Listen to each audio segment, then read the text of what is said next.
everybody. Thank you so much for coming to our intergreen second training. I would really be happy to share with you a few thoughts before we start actually with our technicians who will be sharing their experiences. Let's see. Okay. So there we go. So intergreen nodes is a project from Central Europe that began in 2019 and ends in June this year. So we're right at the end. And in fact, the final conference is in May. It's a project which focuses on the development of the very last mile of freight transport, focusing on green and intermodality in Central Europe. And in fact, there are partners from Germany, Italy, Poland, Hungary, and Slovenia, as well as a series of other associated partners, and so represents a good portion of the Central Europe area.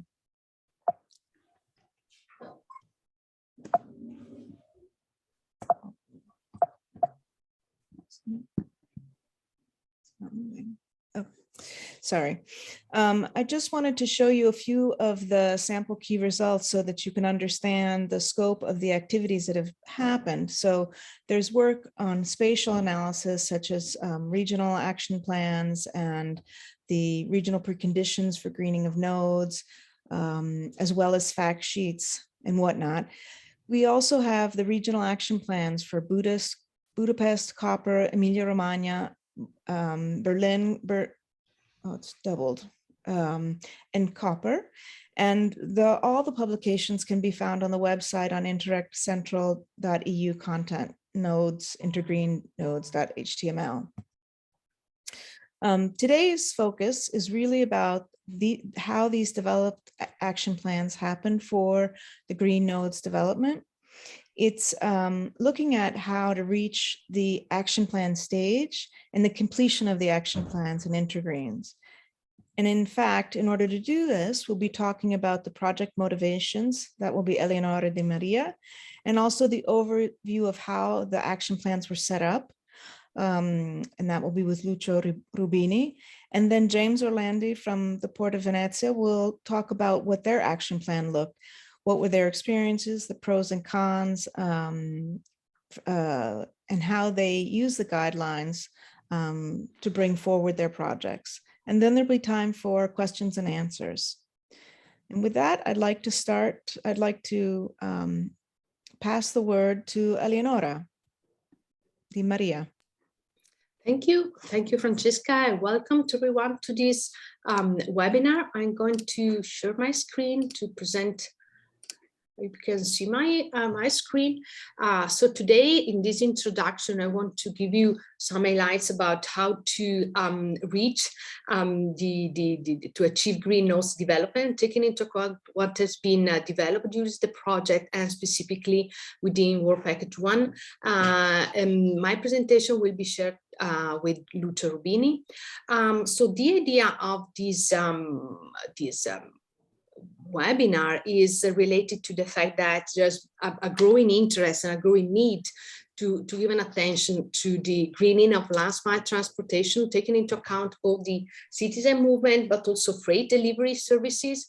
And we will see also during our case study to what extent this will be particularly implemented, taking into account a real case study.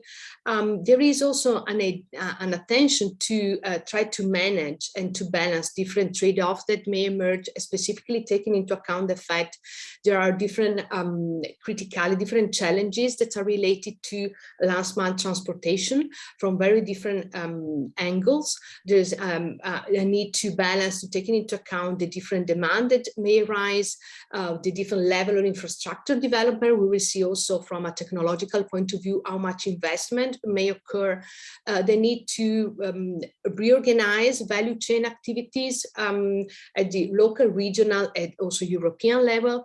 But also there are a growing attention also at European level on the need to combine, the transformation economic in the industrial system towards a circular economy, more sustainable practice, to also the movement of citizens, but also on goods on this respect, and their attention on planning more specifically in a more effective way, resource saving strategies, both at the public but also at the private level, and also how the procurement practice may take into account and include also environmental sustainability. So today our goal is to share with you some results that we achieved within the intergreen nodes project, and to identify what we found are the the different steps, so the guidelines that could support especially local institutions but also private actors in order to implement green last mile development, specifically consider also the analysis that we have carried out at the European level. So we will see some best practice, and specifically we will learn after our presentation from the Port of Venice experience how this achievement could be reached, taking into account different perspectives, so the technological one, but also the institutional, the financial perspective, and also how the different stakeholders could be managed and could cooperate.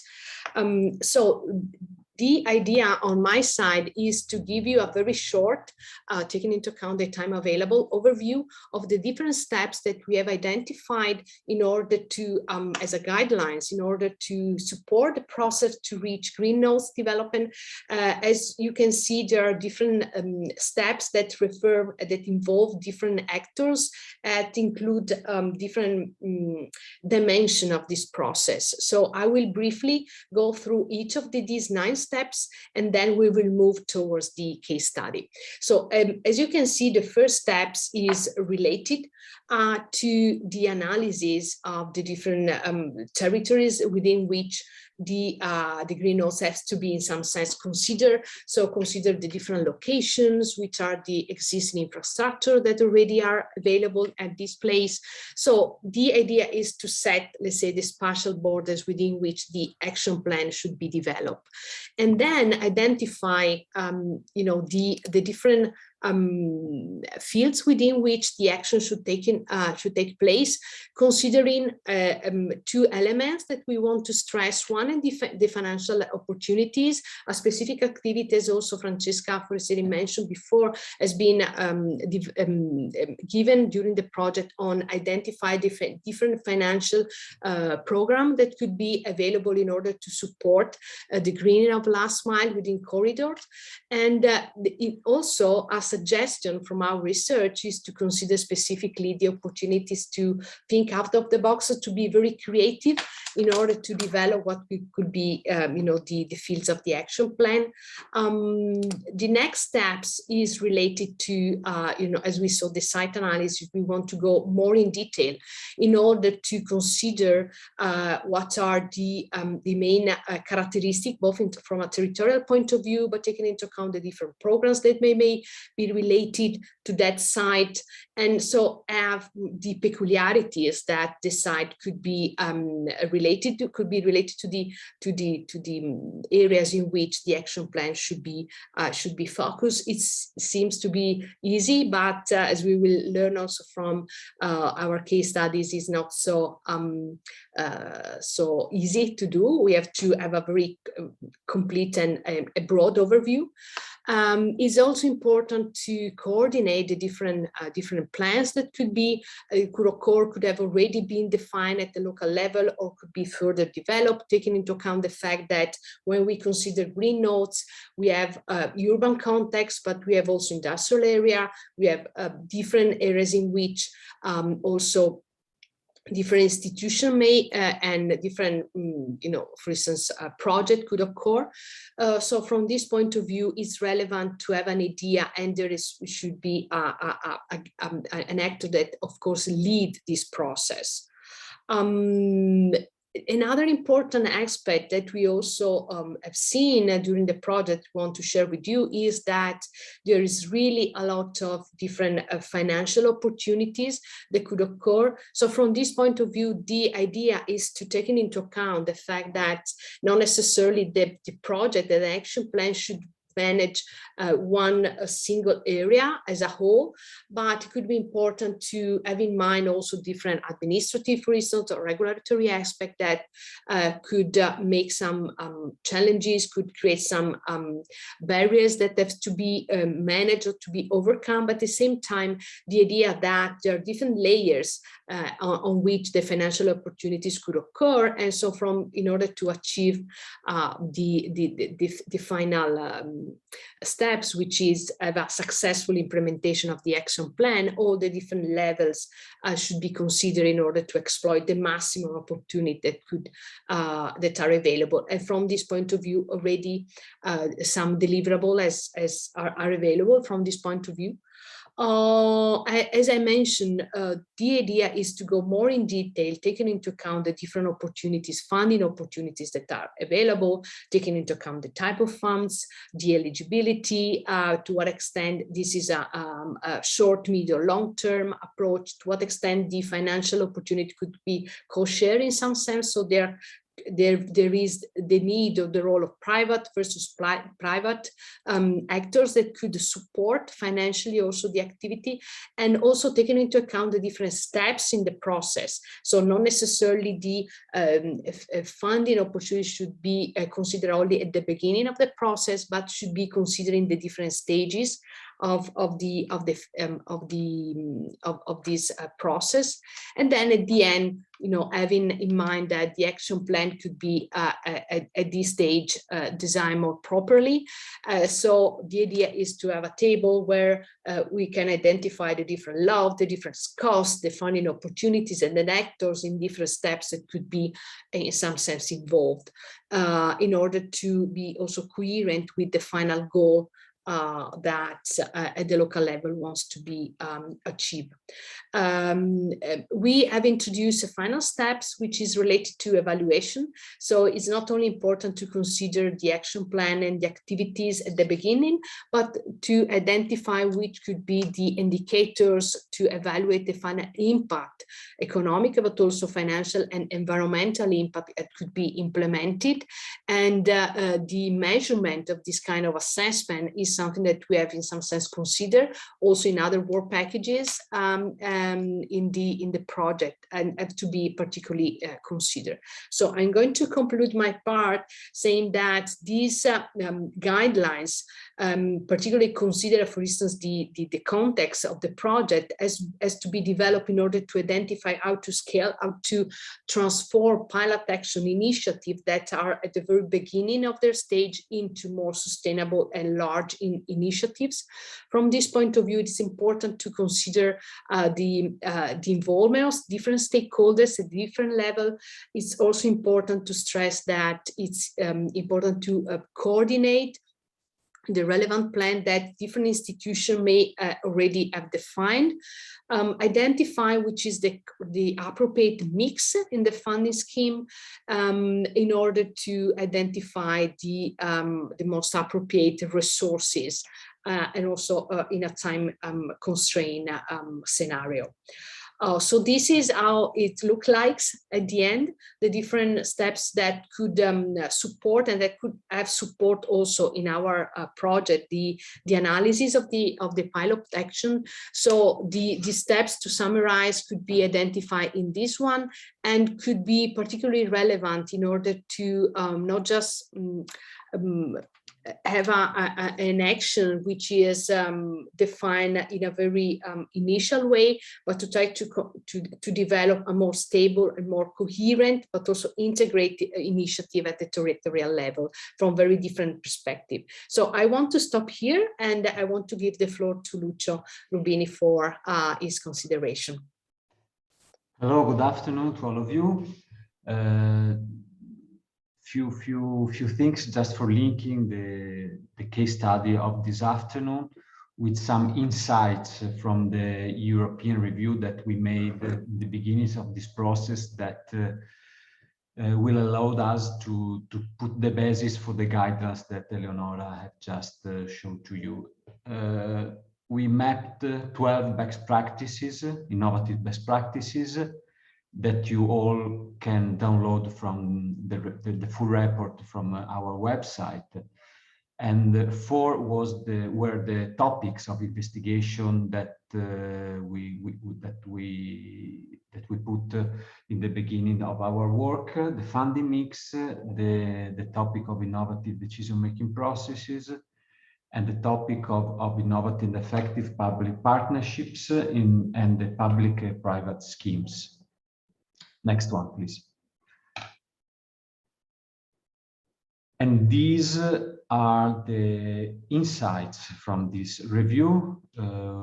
We highlight that crucial for the success of these cases was to build an effective form of cooperation among public institutions and private partners, a scheme of public-private partnerships for the decision-making process, as well as a cooperation of these different actors from the beginning of the project. Another part of the success was in the European scheme as a reference point for all these cases, in particular for defining a standard definition and benchmarking. And the third point for the success was a mix of funding solutions where different public funds were crucial, as well as a different scheme of private fundings mixed together with the public sources. So this slide is also for linking the next presentation. I'm very pleased to leave the floor to James Orlandi from the Port of Venice. James is giving us a presentation of one of these 12 best practices, and that is interesting for most of the points that we stressed during this our European review. So, James, thank you so much for joining the webinar, and the floor is yours. Thank you. Thank you, Lucio, and Leonora and Francesca for the introduction and the invitations.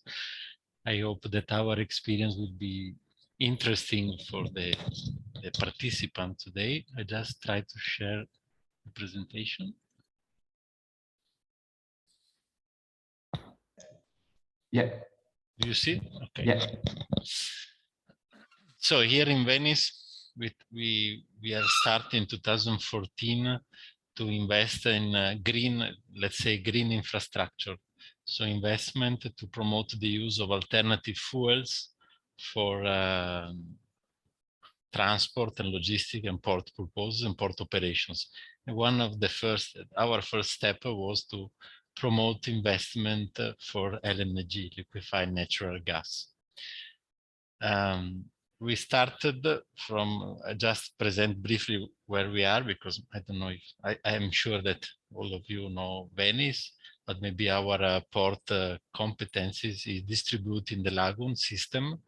We have the passenger terminal close to the city center. The commercial terminal is in the mainland of Porto Marghera, and then recently we have also extended our law regulation to the port of Chioggia, which is the second national port for fisheries. And we can combine also all the 4 transport modes: maritime, railways, road, and inland waterway system, thanks to the connection through the Fissero-Tartaro Canal Bianco with the Italian inland waterway systems. We are also in the middle or in the center of very dense logistic cluster, let's say, at the crossing point of 2 out of 9 priority corridors of the Trans-European Transport Network, the Baltic, Adriatic, and the Mediterranean corridors. But we are very close to important logistics dry port like Padova, Verona, and maritime port like Trieste, Koper, and Ravenna, and Rijeka, which also together we participate to the North Adriatic Seaport Association. Coming back to the alternative fuels infrastructure, as you know, I don't know if you know, but from the 2014 EU Directive 94, all the ports, all the main maritime ports and inland ports in Europe need to have a refueling point or station for alternative fuels such as electricity, LNG, and also in the future hydrogen. So we start under the umbrella of the Italian LNG strategy. We were involved in several stakeholder consultation and meeting at the national level. At the end, in 2016, the national level, the Ministry of Transport identified 9 ports where the first investment will take place to promote the use of energy for port operations. And one of these ports is Venice, together with other ports. The Italian policy strategy identifying 3 grids: the Tyrrhenian Ligurian, the South Italy, and the Adriatic Ionian, and Venice is together with Ravenna and Ancona in the Adriatic Ionian grids. So we start from the plan. We make an important effort to participate. It was 2 years of working together with other ports and the ministry to identify all the administrative steps to start up. And then at local level, all the port authority start to discussion and consultation with private operators to see the opportunity to try to involve them also to put their money to risk investment in these new fuels and related infrastructure. Actually, at the beginning, we start with the pilot actions, as you Lucio or Eleonora mentioned. We start with a small pilot action with ENI, which is our national provider for oil and gas. But at the end of the first year and a half of discussion, they renounce.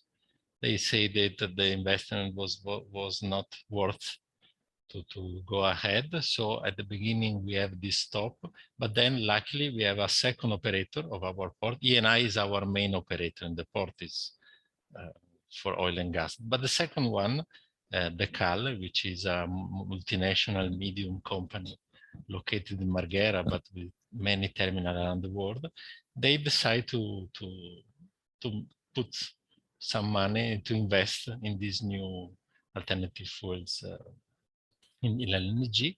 And actually, they in 2018, so exactly 4 years after the start of the national strategy and the national discussion, we have the first project, the first design of this new LNG terminal in the Port of Venice.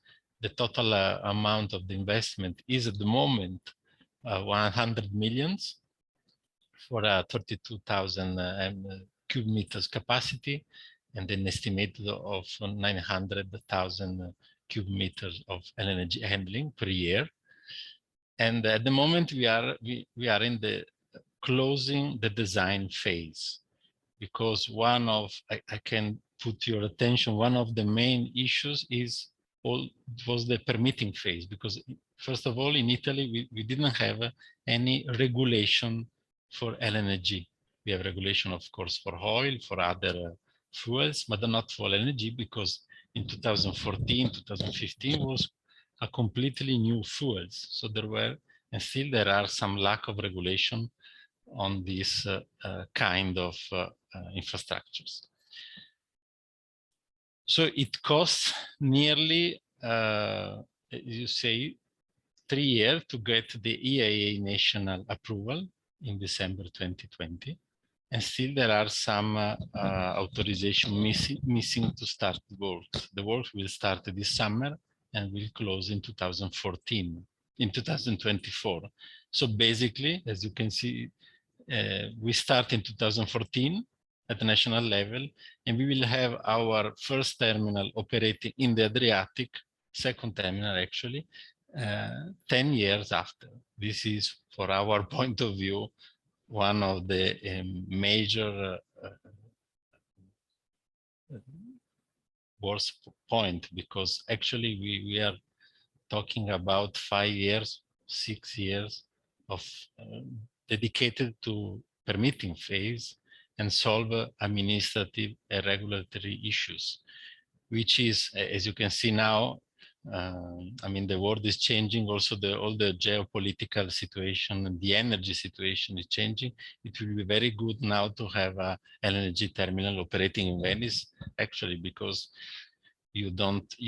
one of the issues why the terminal was the operator decided to invest, also because we try to reduce dependency from the gas from Russia, because the LNG will come to the port of Venice by ship, basically from Saudi Arabia, from Qatar, or from United States. So it's a sort of also strategic investment for the Adriatic. And this is why also the European Commission decided to finance and recognize almost 20% of the investment. It was co-financed by European Union by the program Connect Euro facilities. And it was a good cooperation between the Port Authority and the private operator. We present together the application form, we submit all the documents required by European Commissions. And since at that time was the first LNG infrastructure in Adriatic, the Commission financed the investment also because they see the European added value. So the potentiality to serve not only the Port of Venice operation, but in theory also the other ports close to the Port of Venice, because at the moment, Koper, Trieste, and Rijeka, they don't have a terminal LNG. Ravenna has now one Edison terminal, but smaller than Venice one. So this was a piece of our strategy to improve LNG in the Port of Venice. And we also assist the terminal operators with also a risk analysis. That was one of the preliminary studies that we make in order to ensure the compatibility with other port activities and also with the port traffic. Because this is one of the, when you introduce a new traffic and then also a new fuel in your port operation and port activity, of course, you need to be sure that there are no risk of interference, also for safety reasons and security reasons. So this is something that we support our terminal operator together with the application of funding opportunities. And the second part and the second piece of this strategy is the bunker vessel, because of course, once you decide to have a terminal operating in the port, you need a mobile infrastructure to serve, to bring this fuel from the terminal to the ships. So let's say this is the bunker operations. And also in this case, thanks to the, let's say, the courage or the vision of other terminal or other shipping operator in the Port of Venice, Mr. Calderan of the Panfido companies, and they decide to invest in a bunker vessel. It is the first bunker vessel will be the first bunker vessel operating in the Adriatic, in the North Adriatic area, able to serve not only Venice, but thanks to this sort of vessel or ships, to serve all the port of the area, including the inland waterway, because it's a big barge, but able also to, it does not require a big draft. So it's possible also if they need a bunker operation in Mantua, let's say, or Cremona, the vessel is able to reach these inland ports. And also this investment was co-financed by the European Union for the same reason of the terminal. So is innovative, is the first prototype, the first barge operating in our port, serving the LNG, and it was co-financed almost 30%. At the beginning, the estimation of the investment of the barge was a little bit less. I remember it was 28, but at the end of the project, the total cost of the barge was 36 million, and the co-finance received by the European Union is 9.5. And this is almost finished. It is an international project because, as you can see, the designer was from Spain. Some part of the vessel coming from Germany, the engine from Japan, and the tug, because there is a barge and then there is a tug pushing the barge, is coming from United States. And the shipyard was Italian. Actually, the Rossetti Marino is one of the most important shipyard in Italy. And so it is a very international, nice project that was also recognized by European Union. And the final event of this project was held last October in Ravenna. Actually, the barge is completed and will be operating, we start operating in June. So we have the case that now we have the barge, the project start together with the terminal. Now we have the barge and the vessel, but we don't have the terminal. So it's a sort of, let's say that the market of the barge is easy because it's a ship, so the authorization are less heavy than for the terminal from the environmental constraints and implications.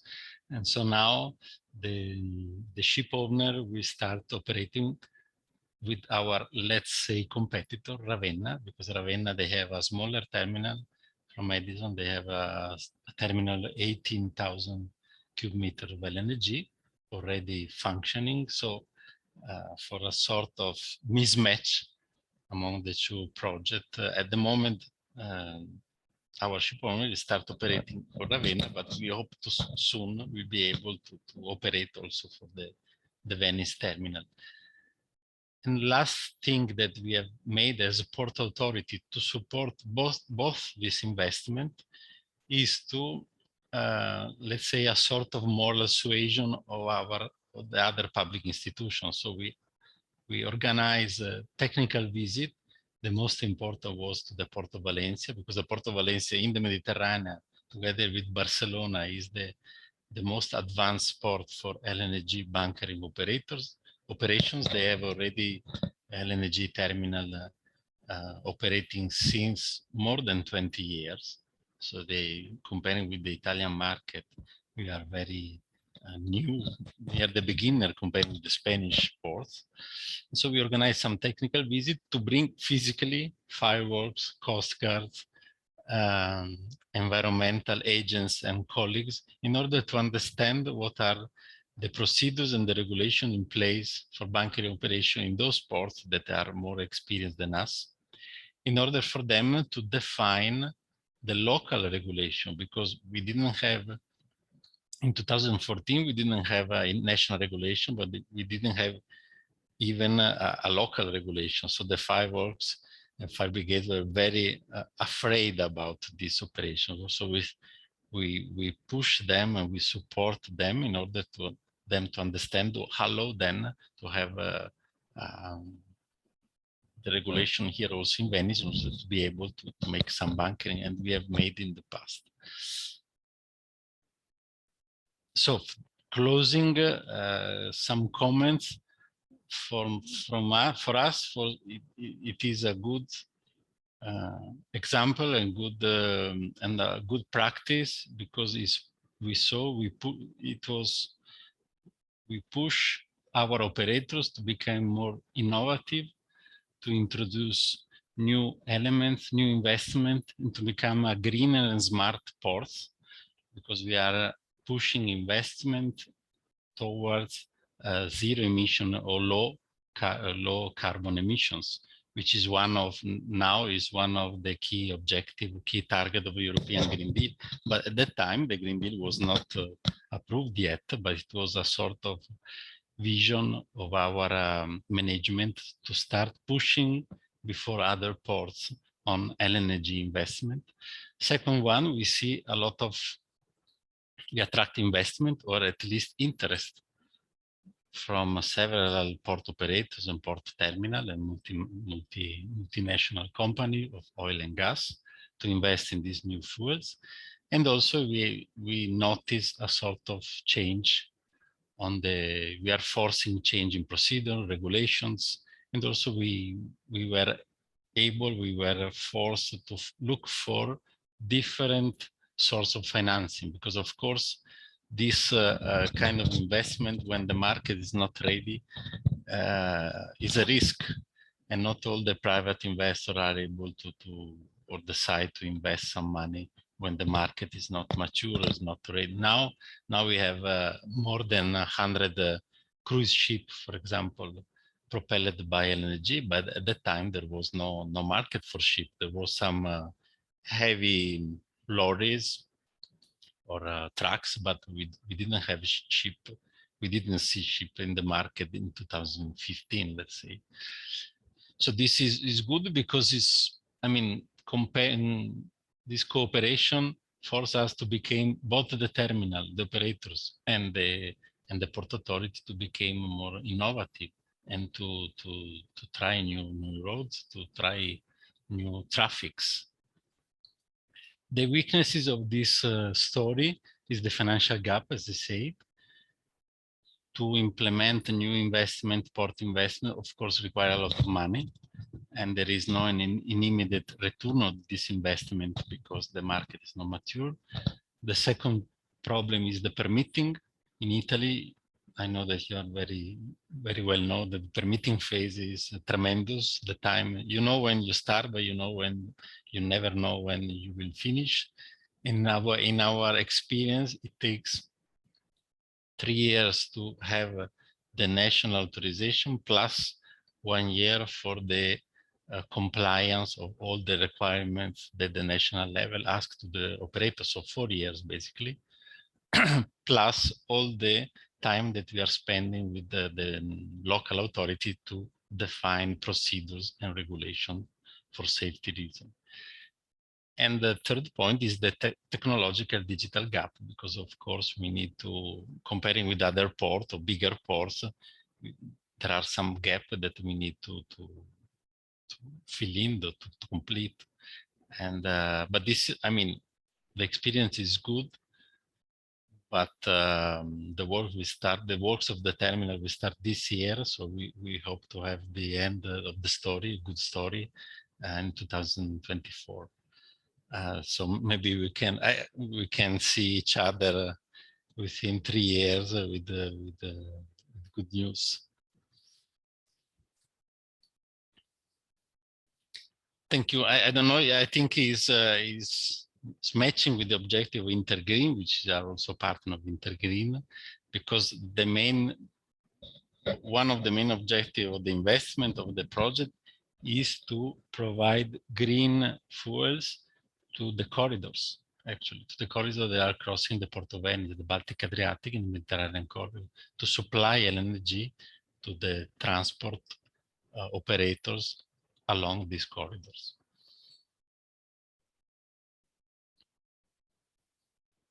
Thank you very much, James. This is very interesting. I'd like to give people a chance to ask some questions before we wrap up. I don't know if Lucio or Eleonora wanted to ask anything just in terms of the action plans in general that were developed with relation to the Port of Venice or not. Anything? Yeah, there's a question from my side. Which is the main lesson learned for your organization and for your, let's say, for your experience in the further development of other projects? No, I think one of the lessons learned, first of all, is you need to cooperate with your operators. You need to have an open dialogue, an open consultation with all your operators of in our case, in the ports, because together we are, by ourselves, we are not able to promote. We cannot do this kind of investment. You need a private investment on this, and it's important. So the public-private partnership in this sense, because now funding opportunities are there, but you need to combine also with the experience of the real world and the real operations and private companies. So if there are good relations between the port authority, let's say a public institution, and the private operators, it's good to have a continuous dialogue on the market opportunities, funding opportunities, market investment, and and the vision of the future. Second point is the timing. You need to see investment a little bit before than you need, because, for example, now that we see with all the energy transition pushed by the European Green Deal and the ongoing, unfortunately, war, we will need much more this kind of investment terminal in order to reduce dependency from the Russian gas, for example. So the more we have investment in this kind of infrastructure, we could be more independent. So I will say public-private partnership, first of all, funding opportunities, European opportunities, because only this is common from all the investors and private. You need to have to fill the gap, the financial gap, so you need public contribution to support at least the initial investment. Thank you. And third one, simplification of procedure, because otherwise, if you don't simplify the procedure, maybe in the north of Europe, you have terminal authorization in 1 year, let's say, and in Italy, you need to wait 4 years.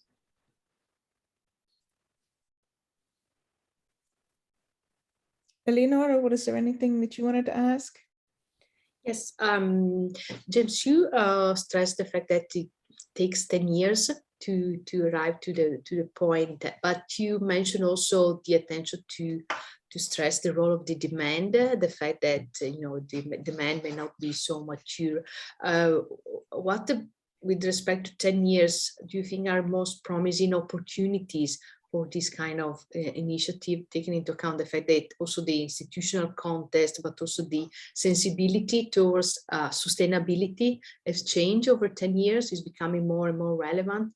What is your perception of the opportunities at the territorial level?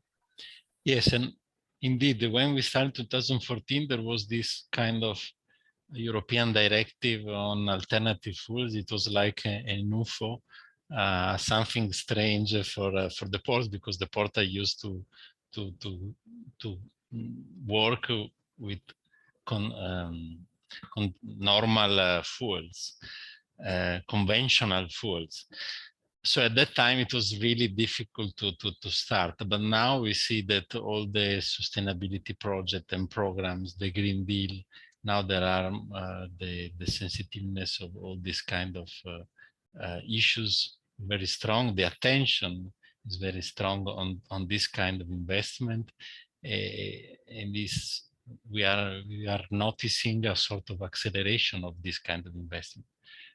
We see most of all in the electrification of the ports, in the let's say cold ironing on onshore power supply facilities, because also the national recovery and resilience plan has given a lot of money to the Italian ports to implement cold ironing facility, or let's say now is not anymore cold ironing, we say onshore power supply.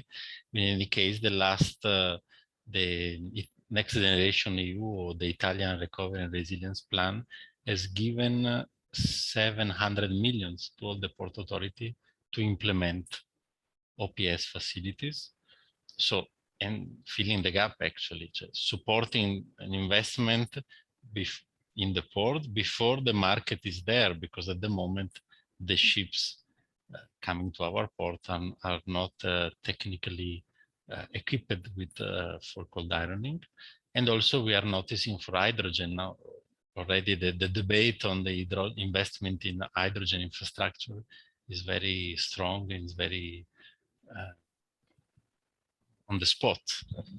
So we notice a big change actually now, and this is not a good point. We see that LNG is not anymore considered, because for example, in the last call for proposal for the Connecting Europe facility, investing in cold ironing or hydrogen or zero emissions fuels was supported by 30% or 40%, and LNG was supported by 10%, because LNG is a fuel not completely bringing to zero emission. Is less emission than conventional fuels, but there is some emission or some impact on CO2. So we see an acceleration, even much more acceleration than the market is ready for zero emission fuels. So indeed, there is a completely change of the paradigm, a change of the approach, even exaggerate in our point of view, because investing hydrogen now is really a risk, because there are no transport operators, there are no vehicles, there are no vessels that are going in by hydrogen. I'd like to open the floor also to the attendees. If you want to raise your hand, if you have a question, or write something in the chat to anybody who's on the panel.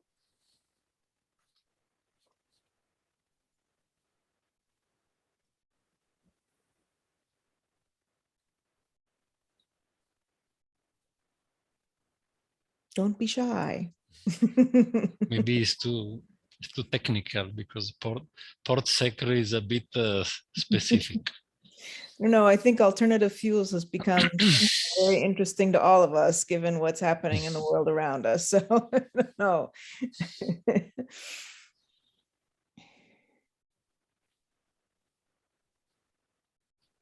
Nothing from anybody? Anybody else on the panel?